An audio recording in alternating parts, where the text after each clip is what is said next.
વિસનગરની MM college ખાતે placement ફેર યોજાયો। 32 કંપનીઓએ 2535 જગ્યાઓ માટે ઇન્ટરવ્યૂ લીધા। ગુજરાત સરકારના શિક્ષણ વિભાગ દ્વારા રોજગારીના સર્જન માટે MM કોલેજ વિસનગર ખાતે પ્લેસમેન્ટ ફેરનું આયોજન કરવામાં આવ્યું હતું। આ કાર્યક્રમનો મુખ્ય ઉદ્દેશ્ય ભણીને બહાર પડતા યુવાનોને સીધી જ કંપનીઓ સાથે જોડીને નોકરીની તકો પૂરી પાડવાનો હતો।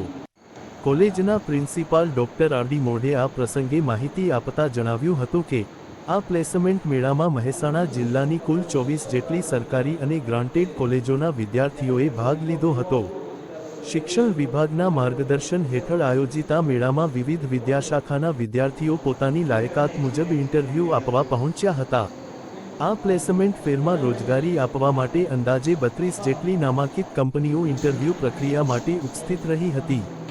આ કંપનીઓ દ્વારા વિવિધ હોદ્દાઓ અને વિભાગો માટે કુલ 2535 જેટલી જગ્યાઓ જાહેર કરવામાં આવી હતી।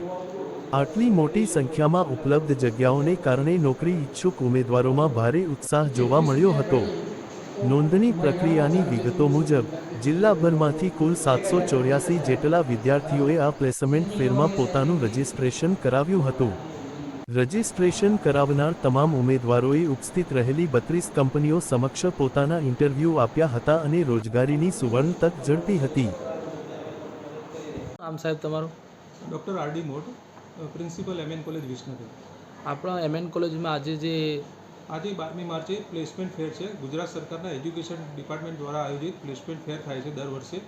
એમાં મહેસાણા જિલ્લાની નોડલ કોલેજ MM કોલેજ છે, એટલે મહેસાણા જિલ્લાની ગવર્મેન્ટ અને ગ્રાન્ટેડ ટોટલ 24 કોલેજોના વિદ્યાર્થીઓ અને ટોટલ 31 થી 32 કંપનીઓ આવી છે અને ટોટલ અમારી 2535 જગ્યાઓ છે અને 784 વિદ્યાર્થીઓ રજિસ્ટ્રેશન કરાયા છે નોકરી માટે। કેટલી કંપનીઓ ઇન્ટરવ્યૂ લેવા આવી છે? ટોટલ 32 કંપનીઓ આવી છે।